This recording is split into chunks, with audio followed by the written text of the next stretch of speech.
अस्सलाम वालेकुम दोस्तों, प्रोग्राम सरनिसरा पांद में तव्हां मुखातब अख्तर तबसुम सलाम कबूल पवे जंहिंमें जायूं ॾींदड़ जानीड़ा कहिड़ा हाल आहिनि, तव्हांजा ख़ुशि था आहियो न। असांजे सॼे सत पारां हमेशह जीअं धणींदड़ अॼु बि इहा ई दुआ त दिलि खां प्यारा ऐं थर खां वस्कारा कॾहिं बि परे न थियनि तव्हांजूं मुर्कूं मेरियूं न लॻे को कोसो हुआ। तव्हांजे अच्छे उजरे अंगण जे मथां मोहबतनि जा मींहं, नाज़ वारनि जा नींहं ऐं प्यार वारनि जा पैगाम पहुचंदा रहनि। तव्हां साधड़ा सबाजड़ा सांगीड़ा सदाईं सावा ऐं डावा हुजो। साईं, मुंहिंजा आसवे दस्तूर अॼु बि तव्हांजी ख़िदमत में हिकिड़ी नई कहाणी खणी हाज़िर थियो आहियां। अॼु जी कहाणी जो इंतख़ाब करे थो दरगाह राज़ी शाह लकियारी जी नगरी खां ग़रीब माशूक अली नोहड़ी।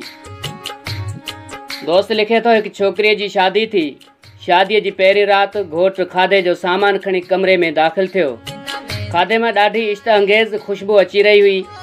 घोटु चवणु लॻो, अचु गॾिजी खाधो खाऊं। ज़ाल चयो, मूं ॾिठो आहे त तुंहिंजी वालदह मानी नाहे खाधी, उनखे बि सॾियो, पोइ गॾिजी था खाधो खाऊं। मुड़ुसु चयो, इहा सुम्ही पई हूंदी, उनखे छॾियो, पाण ॿई खाऊं था।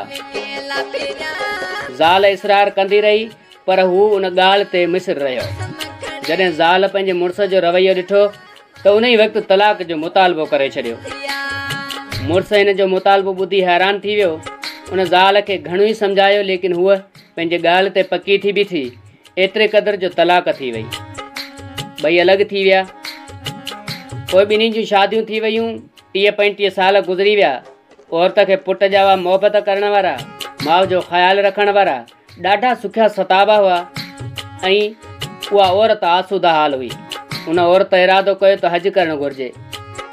सफ़र जे दौरान उन जा पुट उन सां कंहिं राणीअ वांगुरु इज़त सां पेश अची रहिया हुआ। पेर ज़मीन ते लॻण कोन पिया ॾियनि। सहराई सफ़र हो। रस्ते में हिकु माण्हू ते नज़र पई जेको तमामु बुरे हालत में बुखियो, उञियो, वार विखरियल, कपिड़ा फाटल, पुराणा पातल। उन औरत पुटनि खे चयो, वञी ॾिसो मुसाफ़िर केरु आहे।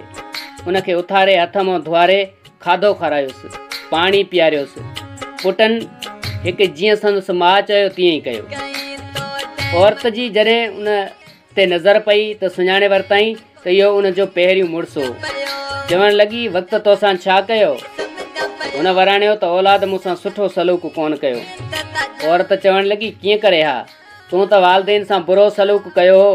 मां पहिरीं राति ई सम्झी वई हुयसि तूं माउ पीउ जा हक़ूक़ अदा नथो करीं। उन लाइ मूंखे डपु लॻो त सुभाणे मूंसां बि ईअं थींदो। हाणे तूं ॾिस त अॼु मां कहिड़े हाल में आहियां, तूं कहिड़े हाल में आहीं। माउ पीउ सां बुरो सलूक अलाह ताला जी नाफ़रमानी आहे। अगरि अव्हां पंहिंजे पीरसनी शानदार गुज़ारणु चाहियो था त वालदेन सां शानदार सलूक करियो, छाकाणि त हीउ अहिड़ो अमल आहे जंहिंजो बदिलो दुनिया में ई ॾिनो वञे थो। पोइ इहो चङो